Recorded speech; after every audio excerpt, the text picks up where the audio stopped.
queen of the stitch, my girl Dana. Hello there, my crafty knitters. Welcome back to the Knitted Oaks channel. Today I want to show you a basic way to design your very own knitting pattern.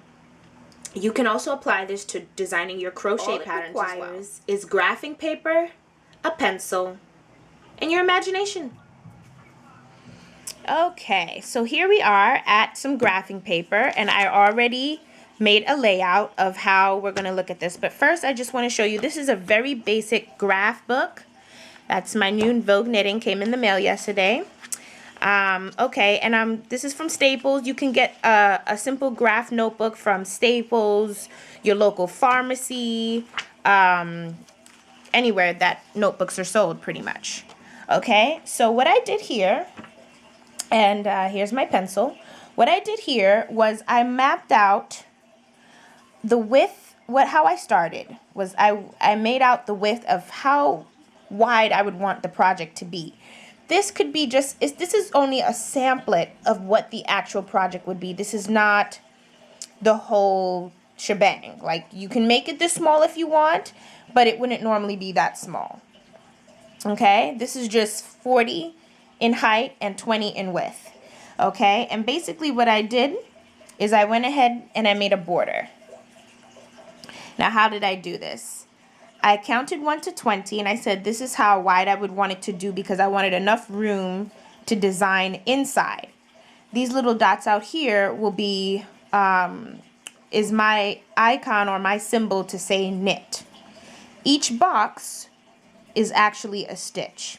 So right here, I would knit from this end to this end. In here, I don't know what I'm doing yet. I was going to make something, and I said, you know what, this will be a great video to show you guys. So let me take you from the beginning. So after I mapped out the width, and again, it's just 20 boxes here, but you can make it 30 or 40 when you actually cast on your needles or your hook. And I put in, I know for sure that I want a border because I knit very tightly, and sometimes my projects start to curl at the end. So it's very good to have a border. So we normally knit from right to left. So that's why I have my one to indicate my row. These numbers on the side are the row. Same thing here. And I put RS for right side. And I did this merely for you guys for demonstration. Number 2 represents the wrong side. All these even numbers represent the wrong side. So basically, I'm going to knit row 1 and I'm going to knit row 2. Row 3, I'm just going to knit the first 2 stitches. And then I'm going to do whatever my pattern is. And then I'm going to knit the last 2 stitches. So that's how patterns work. Charts work. Charts can help you visualize your actual product before you even cast on your needles. And that's very wonderful. And with designing a pattern, something like this is very basic. You can knit anything with this. This could be your graph, your template for a scarf, a cowl, a blanket, a washcloth, you know, anything. So basically, I just wanted to come in real quickly and show you that you too can be your own knitting or crochet designer. This is a great way to visualize it. And if you want to make different icons, that's fine. Let's say you want a pearl, and you decide, okay, all right, purling. Let's say in here, row 3, I knit the first 2 stitches, and I decide, okay, I'm gonna purl this 3rd stitch. So what I would do is make a different icon. Maybe I'll make an open circle with nothing in it. Or maybe I decide to make a line. The icons are up to you. But this is a great way, when this is all filled in, to show you, this is what it will look like. You can also decide, okay, I was thinking maybe you want to do checkered board, right? And you want to see what it's going to look like. So you divide your graph in half. I'll stop right up to there or something, and come across here,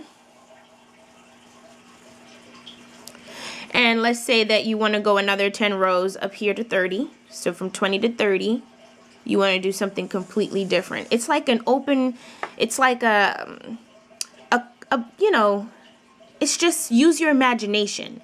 Let's say you want to do a pattern that's different in this box than this box. You want to have like a diagonal thing going on. So it's like checkers. So you do stuff like this. And it's just a cool way to, again, design and play with your imagination. You know, use your stationaries. Your stationaries are very helpful when designing because you may want to try the basket weave stitch. You have your border all around.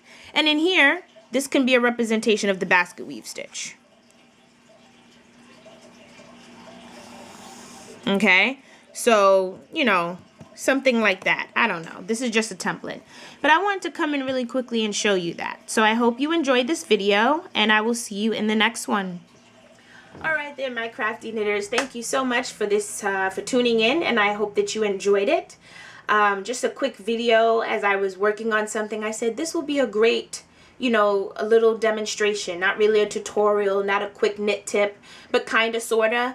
Because maybe you don't even know that you too can create your own out of your head and visualize it before you even cast on your needles. That's the cool thing about graphing paper. Some knitting books actually provide graphing paper at the back of their book, especially in stationaries. Like I know the Entrelac book by Rosemary Drisdale. She has graphing paper in the back of her book, because she created an Entrelac stationery. So, you know, it's a cool way to see what you can put together on your own and visualize it before you cast on. After you obviously have your chart, you want to swatch.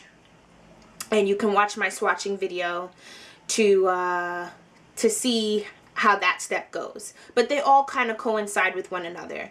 You do it on paper, you test it out on a little piece of swatch, and then you do the actual project. That is the best way to get the best results. And that's all I have for you today. So thank you so much. Be blessed. Be safe. To all those on the East Coast, my prayers are with you. I was actually working on this video when the earthquake happened here. So my prayers are with you all. My family is safe. I'm safe. And I pray that you all are safe as well. Have a blessed day. And remember, knitting is sexy.